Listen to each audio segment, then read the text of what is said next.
सोनिया श्रीवास्तवा। अभी तक हम ये जान चुके हैं कि पैरालिसिस क्यों होता है और स्ट्रोक यानी मस्तिष्क का लकवा, जिसे पक्षाघात भी कहते हैं, वो कैसे होता है। अब हम बात करते हैं स्ट्रोक रिकवरी के बारे में, यानी अगर लकवा तो हो गया है लेकिन उसकी रिकवरी कैसे होगी। आइए जानते हैं, जिसे हमने स्टेजेस में कन्वर्ट किया है। First stage is in the hospital stage. आप सभी जानते हैं कि लकवा होने के बाद सबसे पहला emergency work it happens in the hospital. हमें सबसे पहले जो हमने पिछले पोस्टर में जाना कि गोल्डन आवर्स हमारे लिए बहुत अति आवश्यक है। मरीज को शुरुआत के लकवा होने के शुरुआत के 4 से 6 घंटे के अंदर उसे मेडिकल इमरजेंसी की सुविधा देना अति आवश्यक है। मेडिकल इमरजेंसी लकवा के शुरुआती स्टेज हमारे हॉस्पिटल में बीतते हैं, जहां पर न्यूरोफिजिशियन या न्यूरोसर्जन की टीम उन्हें संभालती है। इलाज के लिए चिकित्सीय विशेषज्ञ से परामर्श लें, जो कि इट्स वेरी मैंडेटरी। अगर हम मस्तिष्क से हुई क्षति से अपने शरीर को कम से कम आघात होने से बचाना चाहते हैं तो तुरंत हमें चिकित्सीय इलाज लेना अति आवश्यक है। साथ ही हमें ये भूलना नहीं चाहिए कि हमारे गोल्डन आवर्स, अगर लकवा किसी ऐसे व्यक्ति को आपको दिख रहा है, उसके साइन एंड सिम्टम्स, जिसे हमने बी फास्ट के द्वारा लास्ट स्लाइड में बताया था कि अगर ये सिम्टम्स आपको आ रहे हैं तो तुरंत हमें हॉस्पिटल जाना चाहिए और हॉस्पिटल पहुंचते ही मेडिकल सर्जन्स, फिजिशियंस की सलाह लेकर तुरंत उपचार लेना चाहिए। अब हम ये जानना चाहेंगे कि क्या सभी केसेस एक दूसरे से डिफरेंट होते हैं? जी हाँ, आपका लकवा दूसरे से डिफरेंट होता है। So never compare it with anyone. किसी एक व्यक्ति का लकवा दूसरे से कंपैरिजन नहीं करना चाहिए, क्योंकि मस्तिष्क, जैसे कि हमने पहली स्लाइड्स में ये देखा था कि हम मस्तिष्क का लकवा भी कई प्रकार का हो सकता है। ब्रेन हैमरेज या फिर इस्चेमिक या फिर ब्लॉकेज की वजह से हो सकता है। उसी प्रकार उसके प्रभावित अंग भी कई प्रकार से हो सकते हैं। तो हमें कभी भी अपना लकवा किसी दूसरे व्यक्ति से नहीं कंपेयर करना चाहिए। सामान्य समस्याएं, लकवा होने के बाद कुछ सामान्य समस्याएं हमारे सामने आती हैं, जिसमें पहली समस्या है मांसपेशियों में शिथिलता। हमारे मस्तिष्क का जो हिस्सा प्रभावित होता है, खून के संचारण में कमी होने की वजह से शरीर का वो हिस्सा कार्य करना बंद कर देता है या शिथिल हो जाता है। इट डिपेंड्स कि हमारे ब्रेन में कितनी ज्यादा क्षति है।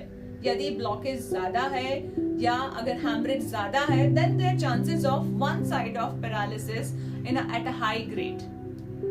यदि हमारा क्लॉट का साइज कम है या फिर हमारी क्षति कम है, तो हमारे शरीर की शिथिलता भी कम होगी। That will come under mild category। Speech में भी affected if dominant side।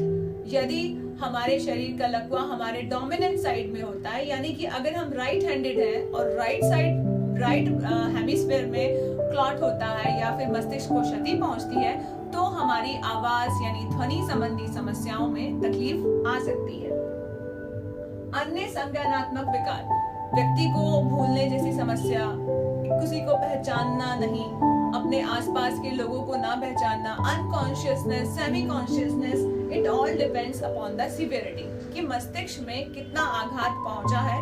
उसके अनुसार ही हमें व्यक्ति के हायर मेंटल फंक्शंस, यानी कि उसकी सोच, उसका सोच विचार व उसकी कॉन्शियसनेस उस पर डिपेंड करेगी, जिसे हम ग्लासगो स्केल द्वारा जानते हैं।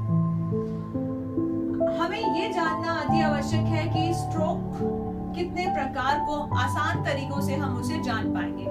एक होता है TIA, जिसे ट्रांजिएंट इस्चेमिक अटैक कहते हैं, जिसे हम मिनी स्ट्रोक भी कहते हैं, जो 24 से 72 घंटे के अंदर ठीक हो जाता है। यानी व्यक्ति उस पे असर आता है पैरालिसिस का, लेकिन विद इन 2 डेज व्यक्ति वापस से ठीक हो जाता है। उसकी शरीर की शिथिलता वापस से नॉर्मल की तरफ आ जाती है, जिसे हम बोलते हैं ट्रांजिएंट इस्चेमिक स्ट्रोक। इसको हम ऐसा समझेंगे कि जैसे कि एक पाइपलाइन में ब्लड का फ्लो थोड़ी देर के लिए रुक गया, जिसकी वजह से आगे का कनेक्शन रुक गया और आपके शरीर के एक हिस्से ने कार्य करना बंद कर दिया।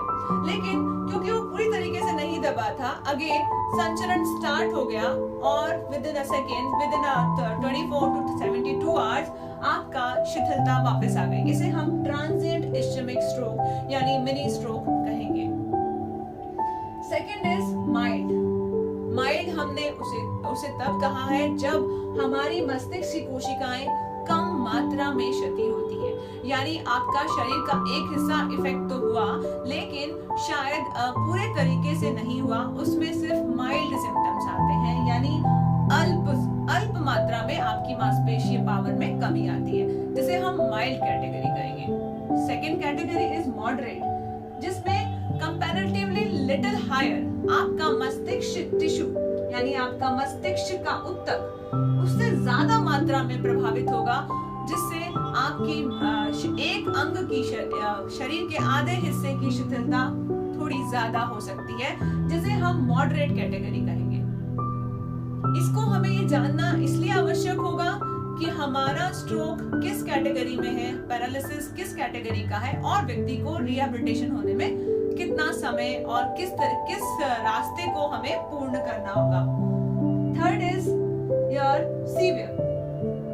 Severe means the maximum neurons damage, जहां पर अत्यधिक मात्रा में न्यूरॉन्स डैमेज होते हैं वहां पर सीवियर कैटेगरी आती है। Then again there is a chances कि आपके पैर में कम इफेक्ट आया है और आपके हाथ में ज्यादा पैरालिसिस हुआ है, यानी आपके हाथ की मांसपेशियां संकुचित ज्यादा हो गई हैं, जिससे कि अकड़न या आने वाली समस्या में हाथ का बिल्कुल वर्क ना करना, ऐसे कुछ समस्याएं हो सकती हैं।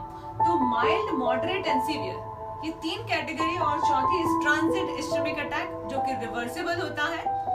इन सब चीजों को जानने से हम ये आसान कर पाएंगे कि पैरालिसिस को हम किस कैटेगरी में रख सकते हैं और आप उस व्यक्ति को उसी दिशा में कार्यरत होने के लिए प्रेरित कर पाएंगे। Again the very important role और इज द फिजियोथेरेपी। चाहे किसी भी प्रकार का लकवा है, फिजियोथेरेपी हर लेवल पर अति आवश्यक है। कैसे, आइए जानते हैं। अगर हम हॉस्पिटल में हैं तो पोजीशनिंग इज वेरी इंपॉर्टेंट, क्योंकि हॉस्पिटलाइज पेशेंट को बेड सोर होने के चांसेस हो सकते हैं, चेस्ट कॉम्प्लिकेशंस हो सकते हैं, कई ऐसी मांसपेशियों में संकुचन बढ़ सकता है अगर हमने उसकी प्रॉपर पोजीशनिंग नहीं किया है।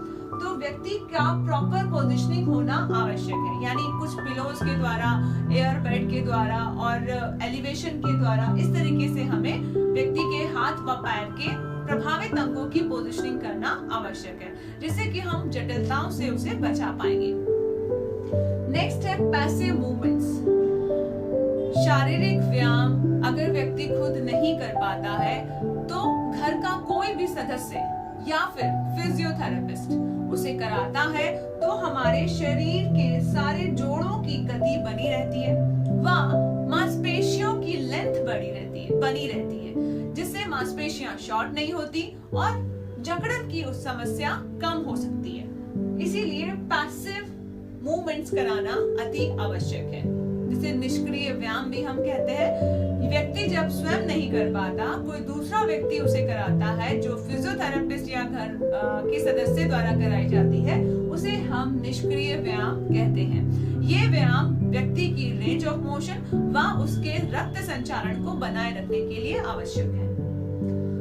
Next is sensory stimulus. हम जानते हैं कि जब भी हमने सेंसरी स्टिमुलेशन के बारे में जाना था कि सारी सेंसेस ब्रेन में एक एकीकरण बनाती हैं और अपना एक मैसेज वापस मसल्स को देती हैं, तो उसी को ध्यान में रखते हुए सेंसरी स्टिमुलस देना आवश्यक है, जो कि हम व्यक्ति को हमारे जॉइंट्स रिसेप्टर्स पे वेट बेयरिंग देकर, क्योंकि हमारे जॉइंट्स में भी, हमारे जोड़ों में भी रिसेप्टर्स होते हैं जो ये सेंसेशन ब्रेन तक ले जाते हैं। तो उन सभी सेंसेशन को भी हम स्टार्टिंग में यानी इनिशियल स्टेज में, जब स्टेज 1 है, तो हम इनिशिएट कर सकते हैं, उसे बढ़ावा दे सकते हैं ताकि हमारी स्टेज 2 पे आए, यानी मांसपेशियों में जो तनाव कम है वो मांसपेशियों का तनाव बढ़ जाए, जिससे कि हम उसमें कुछ मसल टोन को प्राप्त कर पाएंगे। क्योंकि स्टार्टिंग में मांसपेशियां लुंज पुंज हो सकती हैं, तो लुंज पुंज मांसपेशियों को बढ़ाने के लिए, उसकी मसल टोन को बढ़ाने के लिए हमें उसे कुछ सेंसरी स्टिमुलस देने पड़ते हैं, जैसे कि हम हैकिंग यानी हाथ से टैप करना, हल्के हाथ से टैप करते हुए हम मांसपेशियों को वॉलंटरी कंट्रोल की तरफ ला सकते हैं। हम उस पर कंप्रेशन और वेट बेयरिंग करा के उसे स्पास्टिक कंडीशन में ला सकते हैं, ताकि हम उसे स्टेज 1 से स्टेज 2 पर लेकर आए। ये हमारा इस पूरे सिनेरियो का, इस पूरे स्टेज 1 का हमारा मुख्य उद्देश्य होगा मरीज को मसल टोन में इंक्रीमेंट कराना। साथ ही साथ हम ये चाहेंगे कि व्यक्ति कम से कम अपनी इंडिपेंडेंट सिटिंग तक आ जाए। जब व्यक्ति हॉस्पिटल से घर जाने वाला होता है, यदि वह हॉस्पिटल में ही इंडिपेंडेंट सिटिंग पोजीशन पे आ जाता है, यानी वह स्वतंत्र रूप से अगर बैठ पा रहा है, इट मींस हमने उसकी एक टारगेट को अचीव कर लिया है, जो कि हम हॉस्पिटल में रहते हुए फिजियोथेरेपिस्ट की मदद से कर सकते हैं। एंड वेरी इंपॉर्टेंट थिंग कि हमारे शरीर का अप्रभावित अंग जिसमें पैरालिसिस नहीं हुआ है, उसका व्यायाम करना भी अति आवश्यक है, क्योंकि अगर हम उसे नहीं करेंगे तो डेफिनेटली कहीं ना कहीं हम सफर करेंगे चलते समय, और कहीं ना कहीं हम सफर करेंगे अपनी दैनिक कार्यों को ना कर पाने में। इसीलिए नॉन अफेक्टेड साइड यानी अप्रभावित अंग का क्रियाशील होना भी अति आवश्यक है। इससे व्यक्ति का मोटिवेशन भी बढ़ता है, उसकी सेल्फ कॉन्फिडेंस व उसकी स्फूर्ति भी बढ़ती है। Then he also feel confident कि he can do something at least.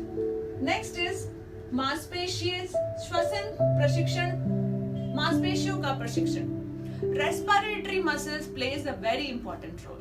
हम जानते हैं कि ब्रीदिंग से हमारी डायफ्रामेटिक मसल्स काम करती हैं, और ये ब्रीदिंग मसल्स हमारे शरीर के हम ऊर्जा पैदा करती हैं ऑक्सीजन के रूप में, जो सारे मसल्स की तरफ मसल्स को पहुंचाकर मांसपेशियों को स्ट्रॉन्ग बनाने में मदद करता है। तो हर मरीज को रिलैक्सेशन के लिए व मसल स्ट्रेंथनिंग के लिए भी मसल रेस्पिरेटरी मसल्स ट्रेनिंग देना अति आवश्यक है। आप ये देख सकते हैं इन चित्रों के द्वारा कि फिजियोथेरेपिस्ट किस तरीके से व्यक्ति को एक्सरसाइज करा सकते हैं in stage 1, that is in the hospital stage when patient is on the bed. इस इनिशियल स्टेज में हमने ये जाना मेडिकल इमरजेंसी के बारे में, और ये जाना कि कौन कौन सी समस्याएं हमारे सामने आ सकती हैं, किस प्रकार का लकवा हो सकता है, और किस प्रकार के लकवे में हमें फिजियोथेरेपी द्वारा किन चीजों का फायदा उठाना है। तो ये था हमारा शॉर्ट में stage 1 hospital phase, recovery phase.